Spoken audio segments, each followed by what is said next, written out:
I can't actually hear the music. Okay, music's been turned down.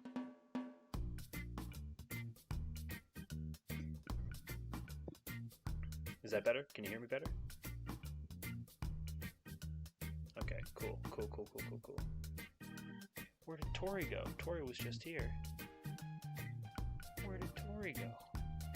What?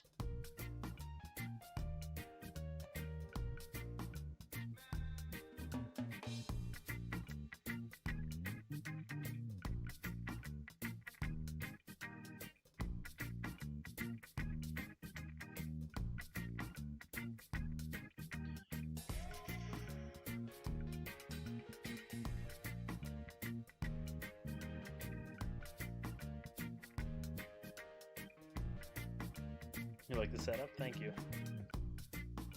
Well, I can't get the frame to like fit because the camera here puts it at a camera makes the box around the around the face cam. It's rectangular. The camera is square. Or it gives me a square. It's being weird. Tori, where are you at?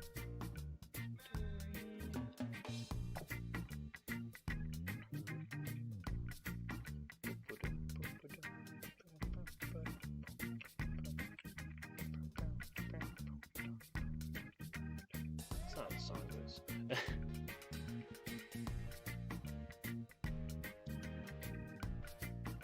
Got a haircut the other day, and it was almost really bad, but then it got fixed, so that's good.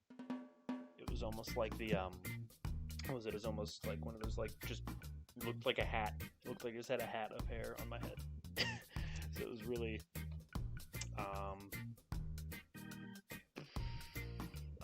unflattering. I think is the word. Bowl cut arc, yeah. Basically. That's basically what it was.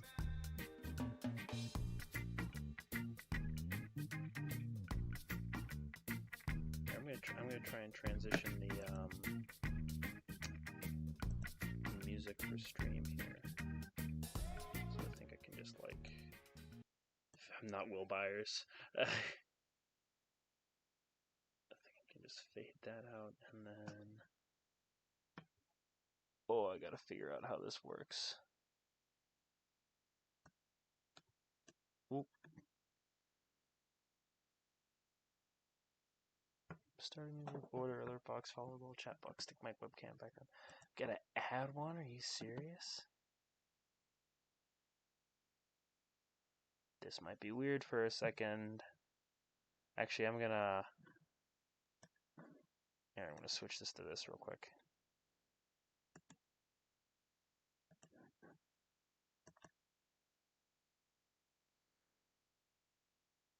There's a way to get I had this before. I don't know how this works. I don't think it's gonna work because if I go to here, yeah, it's okay. It'll be quick.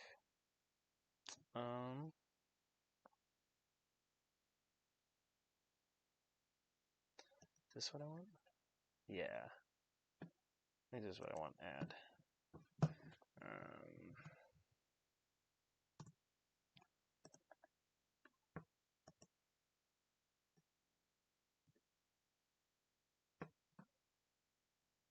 we don't want that there. Copy.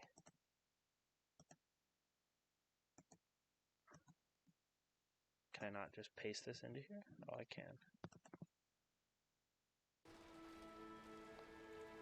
That Oh face boy. that is usually covered by her phone has finally made an appearance. What is this? That face This is is not what I laughing. want. That face is expressive.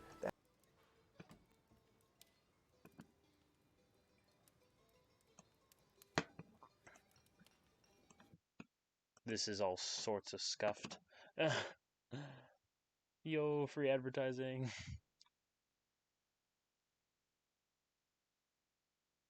Hang on, let's go to this real quick.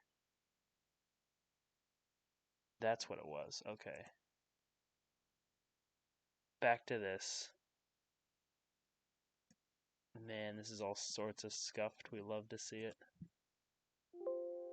Yeah, we're gonna kill that. Here we go. This is what I wanted. Add source. But we don't want to see you. There we go. Wapow. There's all the stream. Make it go away. So, chats, let me know if you can hear that faintly in the back, please. We got 4 viewers. Hello. Hello, everybody. Oh my god, that says your name. That's so funny. Oh, all sorts of scuffed, like we said. Yeah. Name's Florb. Florb FC. We're going to be getting into reading some first chapter of The Hobbit. And I actually have a pretty original edition of the book right here. But we're going to try and get through the first chapter tonight, so feel free to just put this on, relax, get ready for bed, if that's what time you're at. I don't know who all 4 people are, so that's funny. But let me see in the chat. How's everybody doing? How was everyone's day? I know some of you, but how was everyone's day?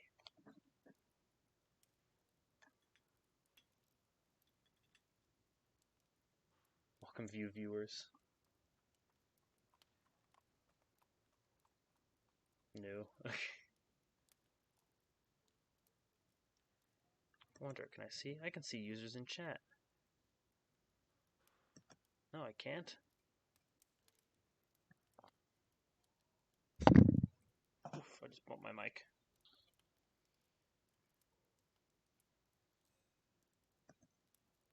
Let's see.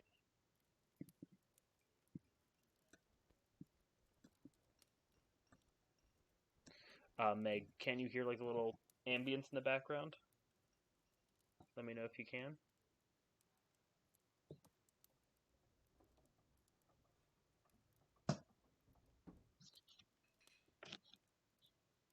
You can't? Oh, you can't. Oh, that's interesting. Hang on.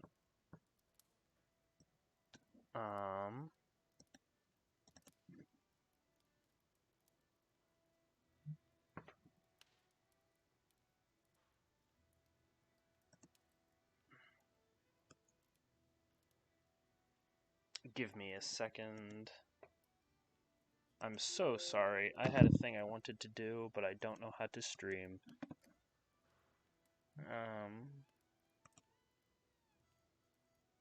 No, that's not what we want. Window capture. This is what we want here.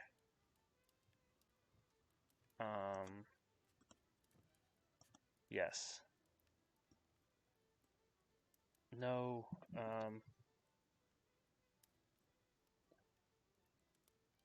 no, why are you being weird?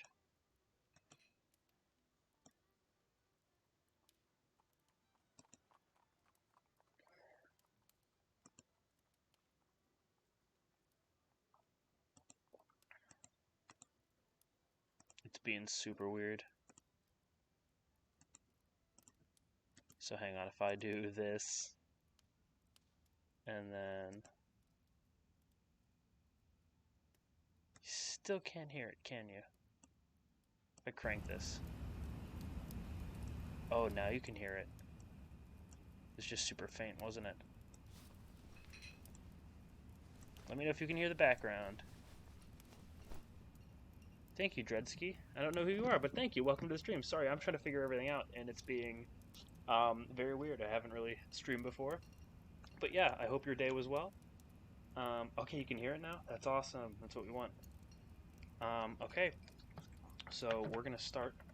And I'm probably going to get into a little narration voice, because I do that when I play Dungeons & Dragons sometimes. But yeah, if ever anything's too loud, please let me know. But we're going to start with Hobbit, Chapter 1. Oh, hang on 1 second. Okay. Alright. Sorry, Father walked in. He's going to bed. He's obviously not listening to the story. But yeah, time to start. So, in a hole in the ground there lived a hobbit. Not a nasty, dirty, wet hole, filled with the ends of worms and an oozy smell, nor yet a dry, bare, sandy hole with nothing in it to sit down on or eat. It was a hobbit hole, and that means comfort. It had a perfectly round door, like a porthole, painted green, with a shiny yellow brass knob in the exact middle. The door opened on to a tube-shaped hall, like a tunnel. A very comfortable tunnel, without smoke, with paneled walls, and floor tiled and carpeted, provided with polished chairs, and lots of pegs for hats and coats. The hobbit was fond of visitors. The tunnel wound on and on, going fairly, but not quite straight into the side of the hill, as all the people for many miles around called it, and many little round doors opened out of it. First one on, I'm so sorry, first on one side and then on another. No going upstairs for hobbits. Bedrooms, bathrooms, cellars, pantries, lots of these, wardrobes, and he had a whole room devoted to clothes. Kitchens, dining rooms, all were on the same floor.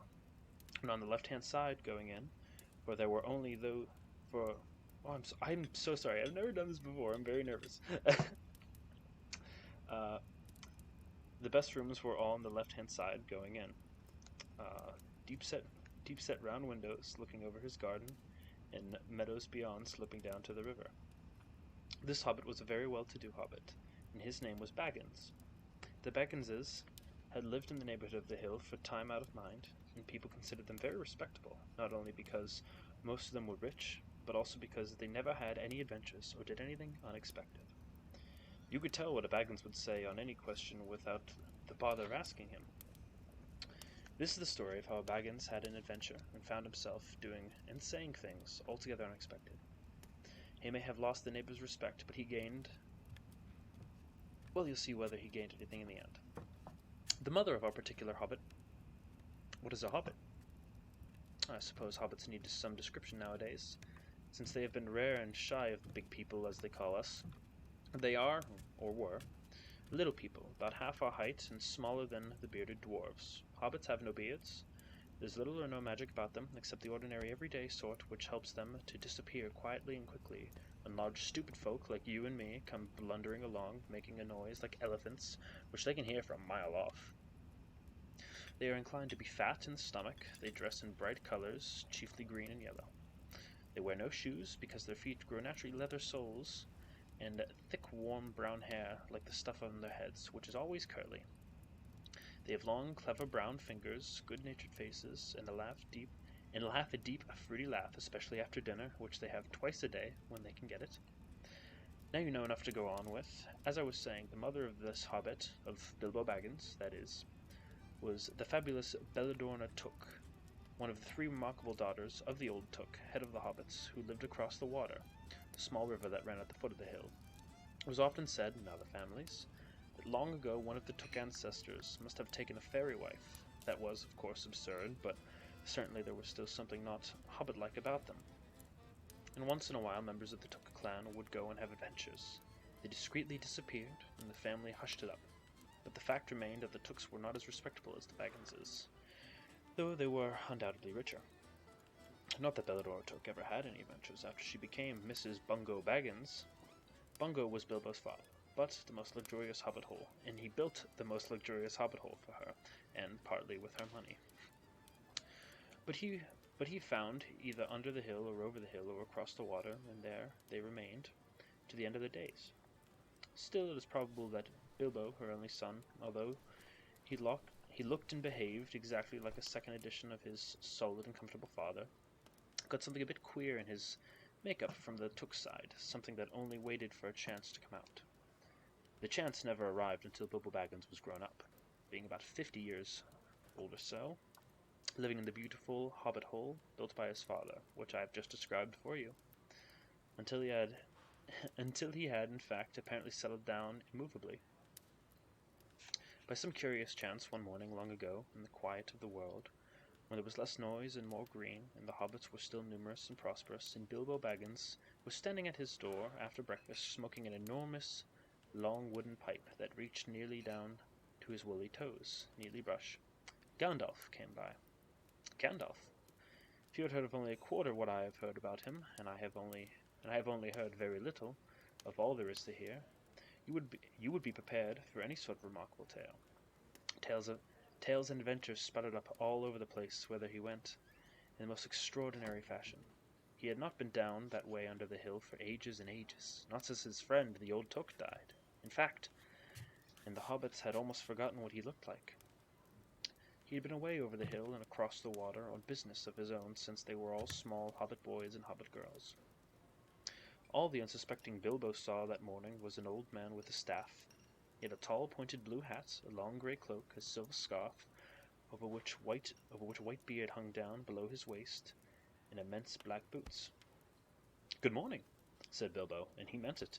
The sun was shining and the grass was green, but Gandalf looked at him under the long, bushy eyebrows that stuck out further than the brim of his shady hat. "What do you mean?" he said. "Do you wish me a good morning, or mean that it is a good morning whether I want it to be or not? Or do you feel good this morning, or that it is a morning to be good on?" "All of them at once, I suppose," said Bilbo. "And a very fine morning for a pipe of tobacco out of doors, into the bargain. If you have a pipe about you, sit down and have a fill of mine. There's no hurry, we have all day before us." Then Bilbo sat down on a seat by his door, crossed his legs, and blew at a very beautiful grey ring of smoke that sailed into the air, breaking and floated away over the hill. "Very pretty," said Gandalf. "But I have no time to blow smoke rings this morning. I am looking for someone to share in an adventure that I am arranging, and it is very difficult to find anyone." "I should think so, in these parts. We are plain, quiet folk, and have no use for adventures. Nasty, disturbing, uncomfortable things. Make you late for dinner. I can't think of what anybody sees in them," said our Mr. Baggins. And he stuck one thumb behind his braces and blew out another even bigger smoke ring. Then he took out his morning letters and began to read, pretending to take no more notice of the old man. He decided that he was not quite his sort, and wanted him to go away. But the old man did not move. He stood leaning on his stick, gazing at the hobbit, without saying anything, till Bilbo got quite uncomfortable, and even a little cross. "Good morning," he said at last. "We don't want any adventurers here, thank you. You might try over the hill or across the water." By this he meant the conversation was at an end. "What a long thing do you use good morning for?" said Gandalf. Now you mean that you want to get rid of me, and that it won't be good until I move off." Not at all, my dear sir. Let me see, I don't think I know your name." Yes, my dear sir. And I do know your name, Mr. Bilbo Baggins. And you do know my name, though you don't remember that I belong to it. I am Gandalf, and Gandalf means me. To think that I shall have lived to be good morninged by Bellador Took's son, as if I were selling buttons at the door. Gandalf, good gracious me, not the wandering wizard that gave old Took a pair of magic diamond studs that fastened themselves and never came undone till ordered? Not the fellow who used to tell such wonderful tales at parties about dragons and goblins and giants, the rescue of princesses, and the unexpected luck of widows' sons? Not the man that used to make such particularly excellent fireworks. I remember those. Old Took used to have them on Midsummer's Eve. Splendid! They used to go up like great lines of snapdragons, and I don't even know what that word is. Lumbanums of fire, and hang in the twilight all evening. You will notice already that Mr. Baggins was not quite so prosy? I'm not good at English. Prosy, and he liked to believe also that he was very fond of flowers. Dear me, he went on, not the Gandalf who was responsible for so many quiet lads and lasses going off into the blue for mad adventures. Anything from climbing trees to visiting elves, or sailing in ships, sailing to other shores. Bless me, life used to be so quiet I mean, you must... You used to be upset. You used to upset things badly in these parts. Once upon a time. I beg your pardon, but I had no idea you were still in business. And where else should I be? Said the wizard. All the same, I am pleased to find you remember something about me. You seem to remember my fireworks kindly, at any rate. And it's not without hope. Indeed, for your old grandfather Took's sake, and for the sake of poor Belladonna, I will give you what you ask for. I beg your pardon, I haven't asked you for anything. Yes, you have, twice now. My pardon. I give it to you. In fact, I would go so far as to send you on this adventure, very amusing for me, and very good for you, and profitable too, very likely, if you ever get over it. Sorry, I don't want any adventures, thank you, not today. Good morning, but please come to tea any time you like. Why not tomorrow? Come tomorrow. Goodbye. And with that, the hobbit turned and scuttled inside his round green door and shut it quickly as he darted, as he dared, not to seem rude. Wizards are wizards, after all. I might take a drink. I haven't looked at chat in a while. How's everyone going? How's it doing? Is everyone enjoying themselves?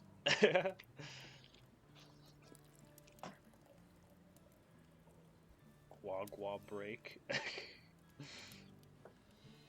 Thank you, Megan. Tori, are you in here? I haven't seen you send anything, unless you were a Dreadski, but I don't know if you were. Thanks, Meg! Thank you! Voices so far. That's Tori there, right? Dreaded Sky? I think that is. I'm going to assume that that is. Tori, have you given me a follow? You should give me a follow. So I can see the thing come up.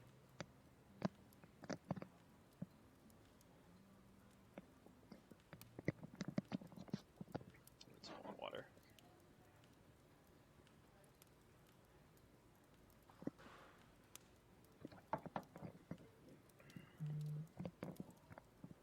Tori, follow me! Oh no, do you not have a Twitch account? Oh no! Oh no! Oh, there it went! I saw it! Thank you, Dread Sky, for the follow! Thank you! I heard it go off. That's so pog! That's awesome. I love that. Oh, I'm a real streamer now, guys. I'm a real big man now. One of us. One of us. Alright, we're definitely not gonna finish. Oh, I followed. Oh, you're not Tori? Oh my gosh. Oh, well, thank you for the follow then. Dreaded Sky. Oh, awesome. Do I even know you? I don't know if I know you in the real world. But if not, that's awesome. Thank you so much. Tell your friends I need clout, please. Please. One of the OGs. Phil's a reference. I love it. Alright, well, I'm going to continue. I don't think we're going to be able to finish the entire chapter. We're literally, like, only a couple pages in. These chapters are, like, 25 pages plus, but we'll see. We'll see how far we can get. Alright. So where were we? Wizards are wizards after all. That's where we left off. What on earth did I ask him to tea for? He said to himself as he went to the pantry. He had only just had a break. He had only... Oh, Lord. I'm so sorry. I'm like nervous now. I'm nervous now because I don't know who that person is, but that's fine. It's fine. That's how this works apparently. What on earth did I ask him to tea for? He said to himself as he went to the pantry. He'd only just had breakfast, but he thought a cake or two and a drink of something would do him good after this fright. Gandalf, in the meantime, was still standing outside the door and laughing long but quietly. After a while, he stepped up and, with a spike of his staff, stretched a queer sign on the hobbit's beautiful green front door. Then he strode away, just about the time when Bilbo was finishing his second cake, and beginning to think that he had escaped adventures very well. The next day he had almost forgotten about Gandalf. He did not remember things very well, unless he had put them down on his engagement table, like this: Gandalf, to you, Wednesday. Yesterday he had been too flustered to do anything of the kind. Just before tea time there came a tremendous ring on the front doorbell, and then he remembered. He rushed. Don't be nervous, you know me, I'm just being secretive. Oh, I know who you are then. I know who you are. Thank you anyway. Then he straight. Oh, pardon me. Mm-hmm. That's okay. Okay. Night. Mom's going to bed. Let's see, where are we at? Just before tea time, there came a tremendous ring on the front doorbell, and then he remembered. He rushed and put on the kettle, and put out another cup and saucer, and an extra cake or two, and ran to the door. I'm so sorry to keep you waiting, he was going to say, when he saw that it was not Gandalf at all. It was a dwarf, with a blue beard, with a blue beard tucked into a golden belt, and a very bright eyes under his dark green hood. As soon as the door was opened, he pushed aside, just as if he had been expected. I can't read. I'm sorry. He hung his hooded cloak on the nearest peg. Dwalin, at your service, he said with a low bow. Bilbo Baggins is yours, said the hobbit, too surprised to ask any questions for the moment. When the silence that followed had become uncomfortable, he added, I am just about to take tea. Pray come and have some with me. A little stiff, perhaps, but he meant it kindly. And what would you do if an uninvited dwarf came and hung the things in your hall without a word of explanation? They had not been at the table long. In fact, they had hardly reached the third cake when there came another, even louder ring at the door. Excuse me, said the hobbit, and off he went to the door. So you have... Oh, I'm so sorry. So you've got here at last. That was what he was going to say to Gandalf this time, but it was not Gandalf. Instead, there was a very old-looking dwarf on the step with a white beard and a scarlet hood, and he too had hopped inside soon as the door was open, just as if he had been invited. I see, they have begun to arrive already, said... Oh, I got a different voice. There's like 13 dwarves. I see they've begun to arrive already, he said when he caught sight of Dwalin's green hood hanging up. He hung his red hood next to it and said, Balin, at your service, he said with his hand on his breast. Not with his hand out. He said with his hand on his breast. Thank you, said Bilbo with a gasp. It was not the correct thing to say, but they have begun to arrive had flustered him badly. He liked visitors, but he liked to know them before they had arrived, and he preferred to ask them himself. He had a horrible thought that the cakes might run short, and then he, as the host, he knew his duty and stuck to it, however painful. He might have to go without. Come along in and have some tea, he managed to say after taking a deep breath. Little beer would suit me fine, if it is all the same with you, my good sir, said Balin, with the white beard. But I don't mind some cake, seedy cake, if you have any. Lots, said Bilbo, finding himself answering to his own surprise. And he had found himself scuttling off to the cellar to fill a pint of beer, and then to the pantry to fetch 2 beautiful rounded seed cakes, which he had baked this afternoon for his after-supper morsel. When he got back to Balin and Dwalin, they were talking at the table like old friends. As a matter of fact, they were brothers. Bilbo plumped down the beer and the cake in front of them, and when a loud ring came at the doorbell again, and then another ring. Gandalf for certain this time, he thought, as he pulled along the passage, but it was not. It was 2 more dwarves, both with blue hoods, silver belts, and yellow beards, and each of them carried a bag of tools and a spade. In they hopped as soon as the door began to open, Bilbo hardly surprised at all. What can I do for you, my dwarves? He said. Keely, at your service, said the one, and Feely, added the other, and they both swept off their blue hoods and bowed. At yours and your families, replied Bilbo, remembering his manners this time. Dwalin and Balin are here, I see, said Keely. Let's join the throng. Throng, thought Mr. Baggins. I don't like the sound of that. I really must sit down a minute and collect my wits, and have a drink. He had only just had a sip in the corner, while the four dwarves sat at the round table and talked about mice, mines and gold and troubles with goblins, and the trepidations of dragons. I'm so good at English, guys. You have no idea how good at English I am. I got like a 92 in English, in advanced English 10. That did happen. That went well. Lots of other things which he did not understand, and he did not want to, for they sounded much too adventurous when ding. Oh my god, is this seriously what this is? Ding dong a ling dong, ding dong ling dang is what it says. His bell rang again, as if some naughty little hobbit boy was trying to pull the handle off. Someone's at the door, he said, blinking. Some four, I should say by the sound, said Feely. Besides, we saw them coming along behind us, in a distance. The poor little hobbit sat down in the hail. Oh my god. The poor little hobbit sat down in the hall and put his head in his hands, and wondered what had happened, and what was going to happen, and whether they would all stay to supper. The bell rang again, even louder than ever, and he had to run to the door. It was not 4 all, it was 5. Another dwarf had come along while he was wandering in the hall. He had hardly turned the knob before they were all inside, bowing and saying, "At your service, at your service, at your service, at your service." One after another, Dory, Nori, Ori, Oin, and Gloin were their names, and very soon 2 purple hoods, a grey hood, a brown hood, and then a white hood were hanging on the pegs, and off they marched with their broad hands stuck in their gold and silver belts to join the others. Already had become a throng. Some called for ale, some called for porter, and one for coffee. And all of them for cakes, of course. So, the hobbit was kept very busy for a while. A big jug of coffee had just been set in the hearth, the seed cakes were gone, and the dwarves were starting on a round of buttered scones.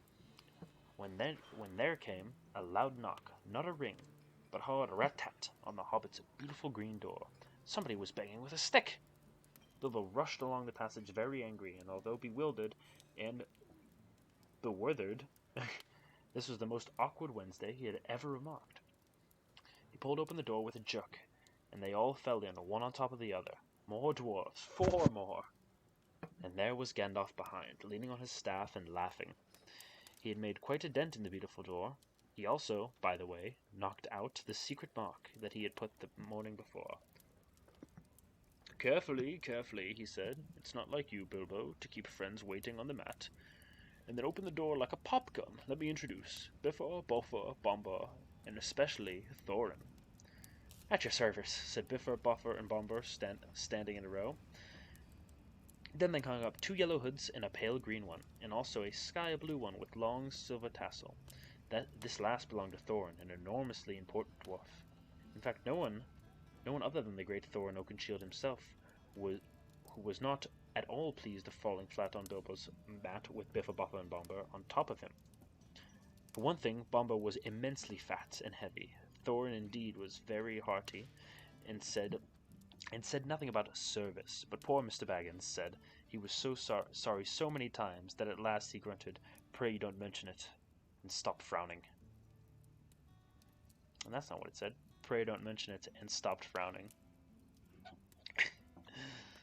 "Now we are all here," said Gandalf, looking at the row of 13 hoods, the best detachable party hoods, and his own hat hanging on the pegs. "Quite a merry gathering. I hope there's something left for the late-comers to eat and drink. What's that? Tea? No, thank you. A little red wine for me, I'd think for me." "And for me," said Thorin. "And raspberry jam and apple tart," said Bifur. "And mice pastries and cheese," said Buffer. "And pork pie and salad," said Bombur. "And more cakes and ale and coffee, if you don't mind," called the other dwarves from the door. Put on a few eggs there, a good fellow," Gandalf called after him as the hobbit stumped off to the pantry. "And just bring out the cold chicken and pickles." "Seems to know as much about the inside of my ladders as I do myself," thought Mr. Baggins, who was feeling positively flummoxed, and was beginning to wonder whether a most wretched adventure had come right into his home. By the time he had got all the bottles and dishes and knives and forks and glasses and plates and spoons and things piled up in big trays, he was getting very hot and red in the face and annoyed. I don't even know what that is. Confixucate and bebother these dwarves, he said aloud. Why don't they come and lend a hand? Lo and behold, there stood Balin and Dwellin at the door of the kitchen, Fili and Kili behind them. Before he could say knit, that's not what that says. Kneat? I have no idea what that word is. That I'm at 90s not looking too good in my English 10 class, is it? Excuse me. They had whisked the trays and a couple of small tables into the parlor and set out everything afresh. Gandalf sat at the head of the party with 13 dwarves all around, and Bilbo sat on a stool at the fireside, nibbling at a biscuit. His appetite was taken away, and trying to look as if all were perfectly ordinary and not in the least an adventure. The dwarves ate and talked, and time got on. At last, they pushed their chairs back, and Bilbo made a move to collect the plates and glasses. I suppose you will all stay to supper, he said in his politeless, unimpressing tone. Of course, said Thorin. And after, we shan't get through the business till late. You must have some music first. Now, to clear up. The book does have weird words. Thank you, Megan. Thereupon, the 12 dwarves, not Thorin, he was too important, and stayed talking to Gandalf, jumped to their feet and made tall piles of all the things. Off they went, not waiting for trays, balancing columns of plates, each with a bottle on top, with one hand, while the Hobbit ran after them, almost squeaking with fright. Please, be careful, and please don't trouble, I can manage. But the dwarves only started to sing. Chip the glasses crack, chip the grass... Ugh. Oh my god. This is ridiculous. Chip the glasses and crack the plates, blunt the knives and bend the forks. That's what Bilbo Baggins hates. Smash the bottles and burn the corks. Cut the cloth and tread on the fat. Pour the milk on the pantry floor. I can't sing either. This isn't how the song goes in the film or how I've heard it sing. Leave the bones in the bedroom mat. Splash the wine on every door. Dump the crocks in a boiling bowl and pound them up with a thumping pole. And when they're finished, if any are whole, send them down the hole to roll. That's what Bilbo Baggins hates. So carefully with the plates. Yay! And of course they did none of these dreadful things, and everything was clean and put away safe and quick as lightning, while the Hobbit was trimming around and round in the middle of the kitchen, trying to see what they were doing. Then they went back and found Thorin with his feet on the fender smoking a pipe. He was blowing the most enormous smoke rings, and whenever he told one to go, and it went up the chimney or behind the clock on the mantle, on the mantelpiece, or under the table, or round and round the ceiling. But whenever it went, it was not quick enough to escape Gandalf. Pop! He sent a smaller smoke ring from his short clay pipe straight through each of Thorin's. Then Gandalf's smoke rings would go green and come back to hover over the wizard's head. He had quite a cloud of them already. He had quite a cloud of them. No! We don't want to hear about Uber Eats. No! What's the name of Leslie Jones' virtual date 15? Tonight I'll be eating. No! No! We don't want Uber Eats. I forgot I don't have YouTube Premium. That's awesome. That's absolutely awesome. Let's go! Let's go! Let's see if there's any water left. Always have to stay hydrated. Free advertising, yo! Sellout timer. I don't have a bell, Megan. It's late. I have no bell. So where were we? Then Gandalf's smoke rings would go green and come back to hover over the wizard's head. He had quite a cloud of them about him already, and in the dim light it made him look strange and sorcerous. Bilbo stood still and watched. He loved smoke rings, and then he blushed to think how proud he had been yesterday morning of the smoke rings that he had sent up into the wind over the hill. Now for some music, said Thorin. Bring out the instruments. Kili and Fili rushed to their bags and brought back little fiddles. Dory, Nori, and Ori brought out flutes from somewhere inside their coats. Bombo proceeded a drum from the hall. Biffer and Boffer went out too and came back with clarinets that they had left among the walking sticks. Dwellin and Balin said, "Excuse me, I left mine in the porch. Just bring mine with you." "Just bring mine in with you," said Thorin. That's not the voice I gave him. "Just bring mine in with you," said Thorin. They came back with violas as big as themselves, and with Thorin's harp wrapped in green cloth. It was beautiful. It was a beautiful golden harp. When Thorin struck it, the music began all at once, so sudden and sweet that Bilbo forgot everything else and was swept away into the dark lands under the strange moons, far over the water and very far from his hobbit hole under the hill. The doc came into the room from the little window that opened in the side of the hill. The firelight flickered. It was April, and still they played on, while the shadows of Gandalf's beard wagged against the wall. The dock filled all the room, and the fire died down, and the shadows were lost, and still they played on.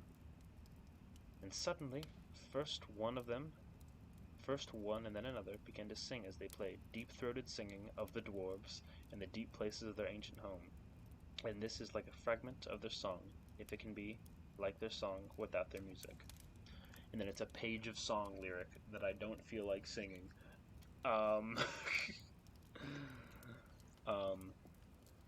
I can sing a brief version.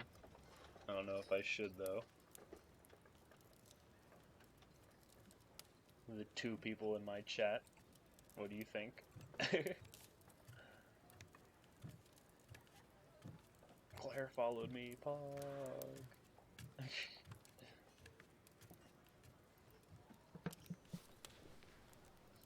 What do you guys think? Should I sing the music? I can probably find it somewhere, but it's probably not royalty-free, copyright-free. So I don't know if I want to touch that. You don't have to do it? Oh, I think you made it. I'll sing a tiny bit. It's not what's written in here, particularly. You can skip the singing wall, yeah. Far over the misty mountains cold, the dungeons deep and caverns old, we must away or break of day to seek the pale enchanted gold. The dwarves of yore make mighty spells with hammers fell like ringing bells in places deep where darkling sleep in hollow halls beneath the I'm gonna stop. I'm gonna stop trying to rap the dwarven homeland song. Looking straight down, not even at the camera. It's great. How do you notice the follower goal went up? Because you got a follow there. That's funny. It works exactly how it's supposed to. Why is that funny? It's not that funny. It's okay. Alright, well, just a little more. Hey, get into it, bestie. Yeah. Alright, well, just a little longer, I think. As they sang, the Hobbit felt the love of beautiful things made by hands, and by the cunning, and by magic moving through him. The fierce and jealous love, the desire of the heart of dwarves. Then something tookish woke up inside him, and he wished to go and see great mountains, and hear the pine trees and the waterfalls, and explore the caves, and wear a sword instead of a walking stick. He looked out the window. The stars were out in a dark sky above the trees. He thought of jewels and of dwarves shining in dark caravans. Suddenly, in the wood beyond the water, a flame leapt up, probably somebody lighting a wood fire. And he thought of plundering dragons settling on his quiet hill and kindling it all to flames. He shuddered. Very quickly he was plain Mr. Baggins of Bag End Underhill again. He got up trembling. He had less than half a mind to fetch a lamp, and more than half a mind to pretend to, and go and hide behind the beer barrels in the cellar, and not come out again until all the dwarves had gone away. Suddenly, he found that the music and the singing had stopped, and they were all looking at him with eyes shining in the dark. "Where are you going?" said Thorin, in a tone that seemed to show that he guessed both halves of the Hobbit's mind. "What about a little light?" said Bilbo apologetically. "We like the dark," said the dwarves. "Dark for dark business, and there are many hours before dawn." "Of course," said Bilbo, and sat down in a hurry. He missed the stool and sat in the fender, knocking over the poker and shovel with a crash. "Hush!" said Gandalf. The Thorns speak. And this is how Thorn began. I'm gonna leave it on a cliffhanger there. Whoa. Because there's still like another 20 pages, I think. No, another 10 pages. I do not have the energy for that. It's been a long day. Yeah. A couple people hopped in here that, like, 2 extra viewers that I didn't know hopped in for like 4 seconds and then left. Cliffhanger waddle. Yes, Megan. Very much. Thank you. I thought it was okay. I thought I was like so much more confident. I read like the first 2 pages like once or twice. I'm like, yeah, this will be no sweat. I know what it looks like. And then I realized I just only recognized the first 2 pages and didn't actually know the rest of the book. Tolkien King of Purple Prose. What? Thank you. Thank you. I totally could have done better, but thank you. That makes me feel so nice. Yeah, maybe I'll continue this some other time. Maybe. I hope the ambience is, like, nice. What am I pointing at? What's back there? Something, I don't know. Wherever the music's coming from. But yeah. Thank you! My own chat rules just came up. Whoa!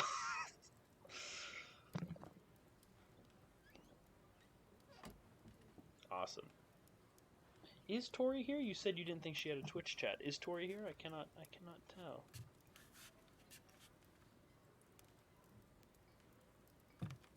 Oof. I don't know how to spell her name. The crackling was very relaxing. I'm glad. I hope it helped you guys, like, maybe drift off to sleep slightly. If not at all, I hope you were mildly entertained by my bullshit. Yeah, it's alright. I got 2 people here. That's all that matters. Better than 0 people. Ayy. And it's like double my viewers from the testing stream. Paw. I'm totally gonna get some like Twitch achievements saying like, wow, your viewers are super increasing, like crazy percents. No. Yeah. But yeah, I hope you guys. What is that, a Rambo emote? No. What? Rambo Blanky. That's seriously an emote that he has. We got the critical role emotes. I'm primed for critical role. Let's go.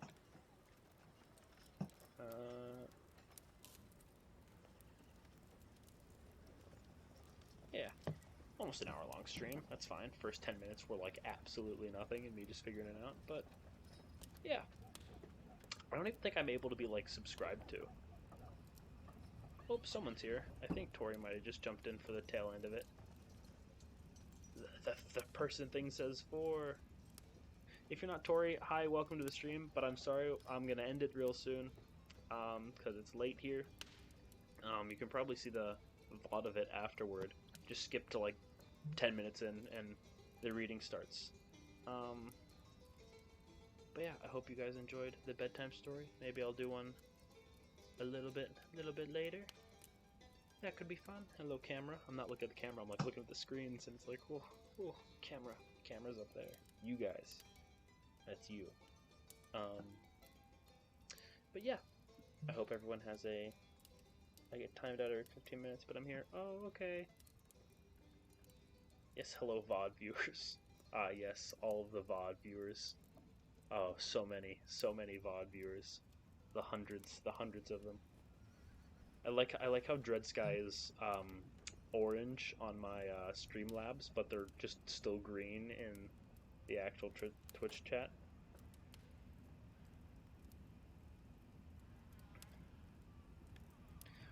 So I can't get emotes, I don't think, until I'm like a Twitch partner or something, which probably will never happen.